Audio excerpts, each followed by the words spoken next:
Assalamualaikum warahmatullahi wabarakatuh. Lanjut lagi ke alur cerita buku harian seorang istri untuk episode malam ini 10 Juni 2022 hanya di STTP 1 untuk semua. Di episode selanjutnya Pak Nopal sudah dari ruang rawatnya Nana, dia juga menghampiri para buana. Lalu Pak Nopal juga ngomong kepada para buana, "Kamu kan tahu sifat saya bukan orang baik. Kalau kamu menyakiti Nana, kamu akan berurusan sama saya. Masalah saya urusan sama hukum saya sudah biasa," kata Pak Nopal kepada para buana. Lalu di sini para buana juga sangat kaget Pak Nopal ngomong kayak gitu, dan Pak Nopal juga langsung pergi dari hadapannya para buana untuk mencari dewa. Lalu di sisi lain dewa juga di sini dia juga bertanding di MMA itu, dan 3 gebrakan di sini juga lawannya juga langsung dia terkapar pingsan. Sekali nendang oleh dewa langsung dia juga namru. Lalu terlihat di sisi lain pas lawannya dewa namru, si Alia si Hilet Atel dia ngomong kepada si Kehed Kelvin, "Kenapa kok lawannya dewa itu cuma sebentar kok kalah sama dewa?" kata si Alia si Atel kepada si Kehed Kelvin. Si Kehed Kelvin juga dia tidak ngomong, dia juga kaget melihat hal itu. Lalu datang lagi lawan lagi yang satunya. Di sini juga dewa juga dilawan oleh beberapa lawannya, dan dewa juga di sini sudah kehabisan tenaga, dia juga langsung terkapar. Di sini si Alia Seattle sama si Kehed Kelvin juga melihat dewa dia terkapar, dia juga sangat senang. Lain lagi di sisi lain di sini si Broko Kroni sama si Lipia dia membawa Junior jalan-jalan ke sebuah taman, dan tiba-tiba si Lipia juga dia menerima telepon dari butik bahwa bajunya sudah jadi. Lalu si Lipia juga ngomong kepada si Broko Kroni, "Saya akan mengambil baju dan kamu tolong gendong Junior, saya akan ditinggalin kamu sama saya," kata si Lipia. Singkat cerita si Lipia juga berangkat pergi, dan si Broko Kroni juga dia membawa main Junior sendirian. Lalu di sisi lain rombongan Cakarbing sama Prisa Dewa dia melihat si Broko Kroni, dan si Broko Kroni juga tidak sadar dia ngomong kepada Junior bahwa "Kamu itu pasti akan jadi anak yatim," kata si Broko Kroni, "karena ayah kamu jadi dewa dibawa oleh mafia Australia," kata si Broko Kroni. Di sini si Broko tidak sadar bahwa di belakang ada Lucky sama Dewi. Di sini juga Lucky juga menghampiri si Broko Kroni. "Apa kamu bilang tadi, Roni?" kata Lucky kepada si Roni. Si Roni dia mengelak. Di sini dia juga kepada rombongan Cakarping sama Prisa Dewa.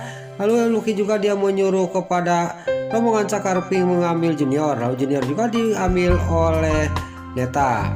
Lalu singkat cerita di sini si Broko Kroni juga dibawa dari tempat itu, dan di sini si Broko Kroni juga dihajar habis-habisan oleh Lucky sama temannya dan Dewi.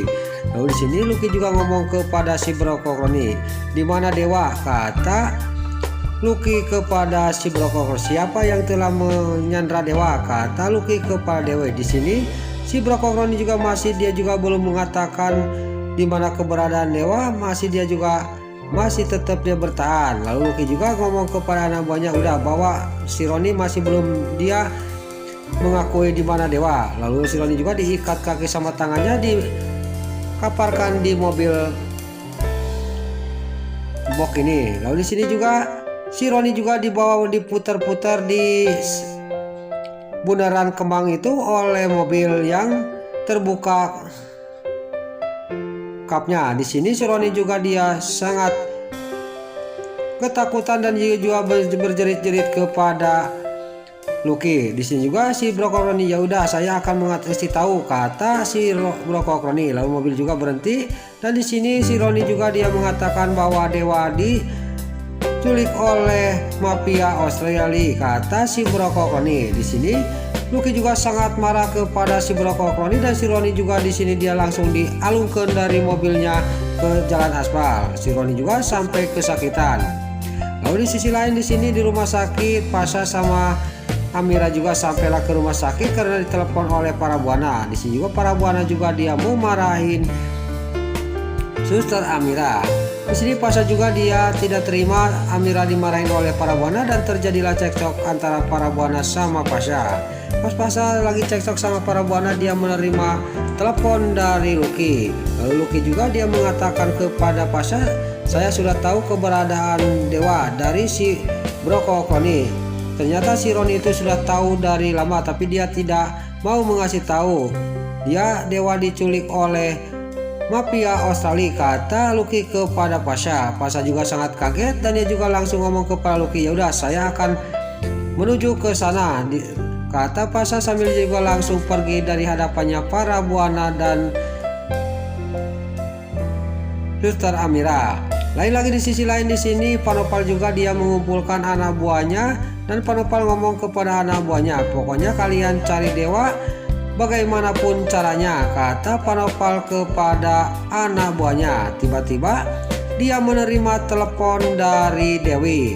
Ada apa Dewi, kata Panopal kepada Dewi.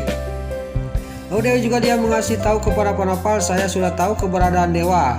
Ternyata si Roni sudah tahu dari sejak lama dewa diculik oleh mafia Australia, kata Dewi kepada Panopal.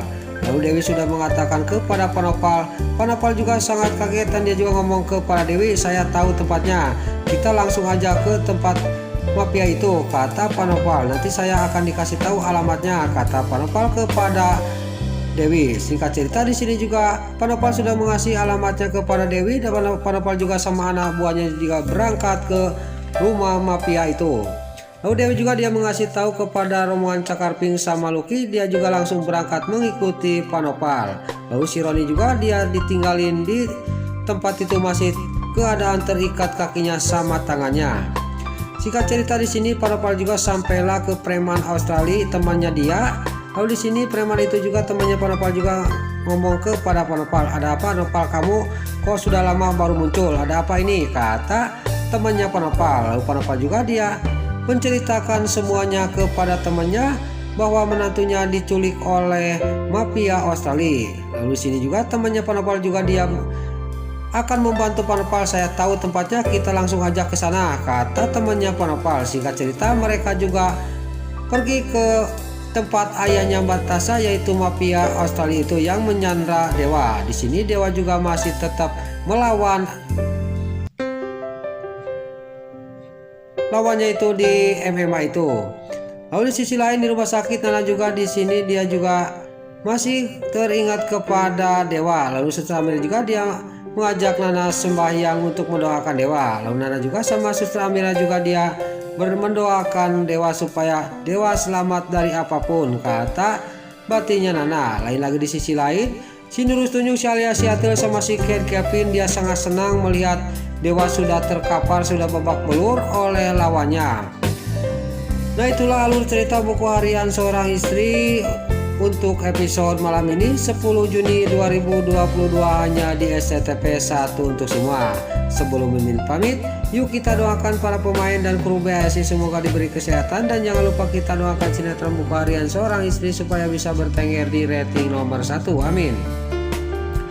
Dan juga sebelum pamit, bagi dulu mama, tante-tante, bunda-bunda dimanapun anda berada yang baru bergabung dengan channel ini, jangan lupa tekan tombol like, komennya, dan subscribe-nya.